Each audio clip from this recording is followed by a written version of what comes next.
Alright, what is going on, guys? Today I'm bringing you a video all about Rainbow Six Siege, and more importantly, or more specifically, the competitive side of Rainbow Six Siege. Generally, the competitive side of any game, really. I just chose Rainbow Six Siege because it's the game that I play, or had played most competitively the longest, I guess you could say. And what I mean by that is, like, I didn't just play ranked or anything like that. I actually played on an esports team, specifically for GameBattles.com.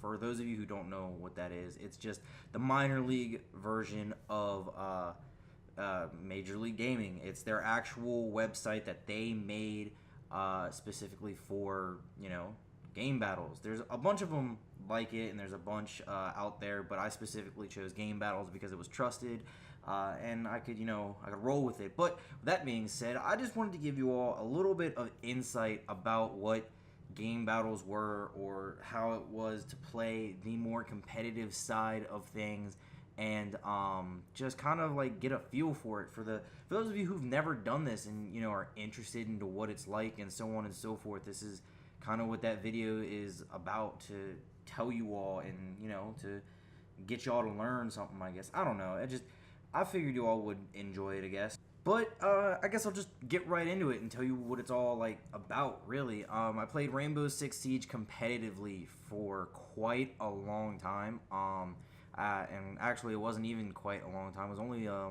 couple months, really, before I just said that I had to be done with it, kind of a thing.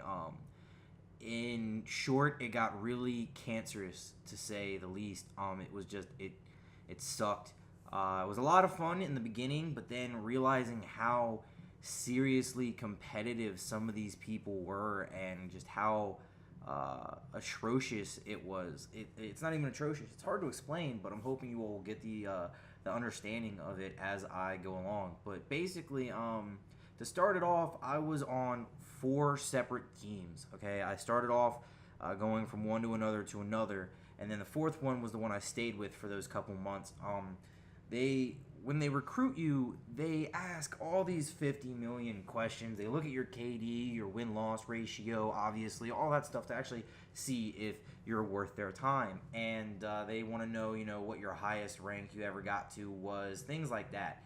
And after looking at all that, they decide amongst themselves whether they want to give you a shot. And if they do, then you play a few rounds with them. And after you play a few rounds with them, you start to learn who they are. And a lot of those teams are assholes. Like the leaders, the players, they're all just assholes. All they care about is winning, okay? And obviously, because it's competitive, but if you lose the first game that you play with them, they kick you out immediately. They blame everything on you. They think you are total trash. You're the issue no matter what. Blah, blah, blah, blah, blah. There's no convincing them otherwise.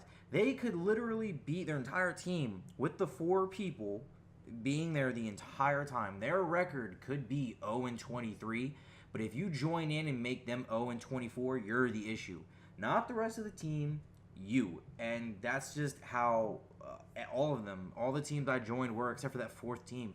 The 4th team, they were like, when I joined them, they had to be at least 12, and I think it was 9, and they were actually looking to progress. And as we worked together and we played a bit, I also learned something else about game battles. A lot of these teams that you face, they're not even good, okay? They get all their they get all their wins off of technicalities, really. It's a little lame and or stupid, if you ask me. For example, technicality here would be if 4 out of 5 of your guys are in a game, and that 5th guy is not loaded in yet, and he just hasn't loaded in, you give them 10 minutes before they automatically are disqualified, or they have to forfeit, or whatever. Okay, it's automatically how that works. And so a lot of times that's how they would get a win, is by a forfeit off of a technicality. Now you can sit there and you can swap host from host to host to host, but if that one person doesn't join, then it's still a forfeit no matter what. So that's how a lot of teams actually get their wins. They don't get their wins because they're good. They get them off of technicalities, and that is what I found to be the most annoying, because you could be facing a team that is 0, or actually I'll say we did face a team that was 7-12, and we thought that they were just going to be butt because of their record, and we didn't think that they'd be the easiest thing to beat, but because of their record, we thought they would be generally pretty easy. No, they got all their losses off of technicalities, because you can go back and look at their record as to why they win or lose, so on and so forth. They got all their losses off of fucking technicalities, and that kind of like blew us, kind of annoyed us, because that's how we start. When I joined, I think I played maybe 30 matches with them. It was about 5 matches every other couple of nights. And we played and played, and we'd win some legitimately and we'd lose some legitimately. But then after we started to rank up and get higher and so on and so forth, we noticed, or I noticed, a continuous trend, so to speak, and it was the same thing over and over and over again. They were more pressed about winning off of a technicality than they were about actually playing the game. That's the other team. That was a lot of the other teams. That wasn't even necessarily my team that I joined. That just happened to be the trend that was set amongst everybody else. Now, of course, you'll find a team that is like 112-53, and they don't want to face you if you're 12-9. So after about 30 games and you become 23-20 or whatever the fuck, I know that's really, really wrong for a ratio, but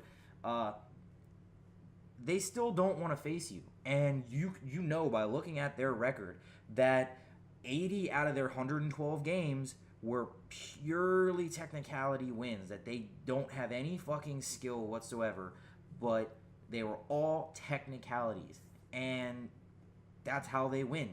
And they will not face you because their KD is so good, or whatever they want to fucking call it.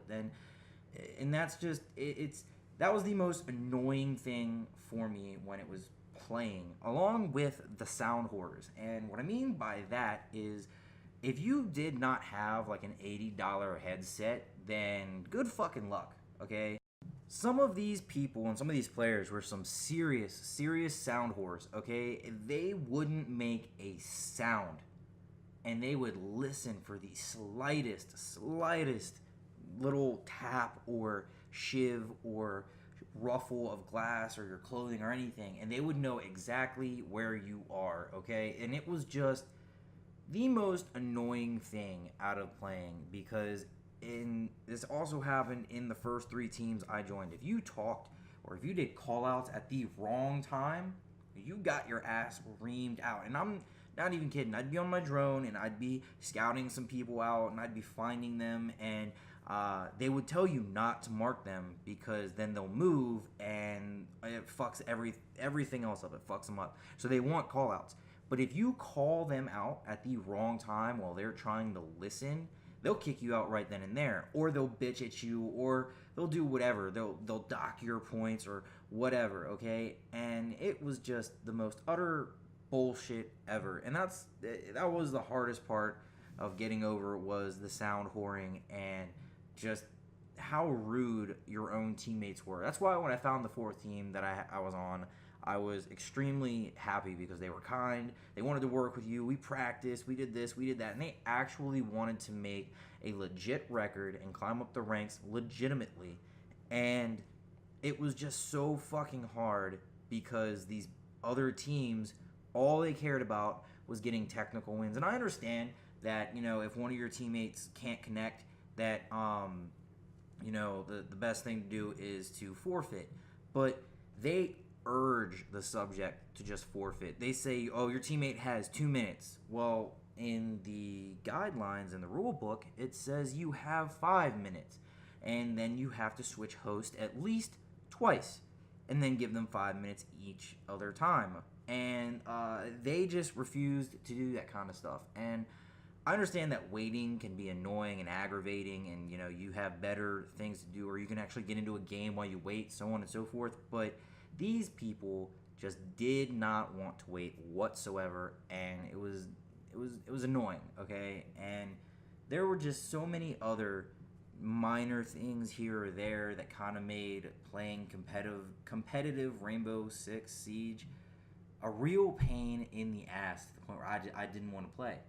And that's kind of why I gave it up, because there were so many cons and not enough pros, okay? And after playing for the same team for a while, and we kept getting like 2 wins and 3 losses, or 4 wins and 2 losses, we weren't really consistent with it. Whenever we won big, we lost big, and because of that, a couple of the teammates dropped, and it was just 3 of us. And so we tried to look for other people, but it didn't work out, and that sucked as well. But I mean, it is what it is, and I am where I am. I don't really want to go back to competitive, but at the same time I do, because it was fun to an extent. It was something that I really wanted to capture on video, but I wanted to get a grasp of it all first. And when I got an understanding of what I was doing, and we were doing good and all that other stuff, I couldn't capture it on video because it ended. It ended so quick for me that I didn't really get to enjoy it. I kind of focused on all the negatives. And unfortunately, there are some serious things to take into consideration when you do game battles or any minor league esports. I feel like Major League is slightly easier because you have managers and all that other stuff. The team that you're with is the team that you're with. You all have to do all the work. You don't have other people doing it for you. But honestly, that is a completely different conversation, I guess.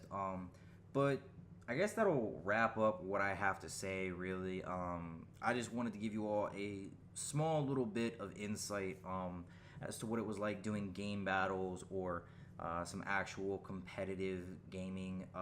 And for those of you who liked the video, please leave a like. I'll make another video like this, some actual stories of playing more competitive, or an actual competitive story of what it was like in the game, and one of the best moments and other stuff like that.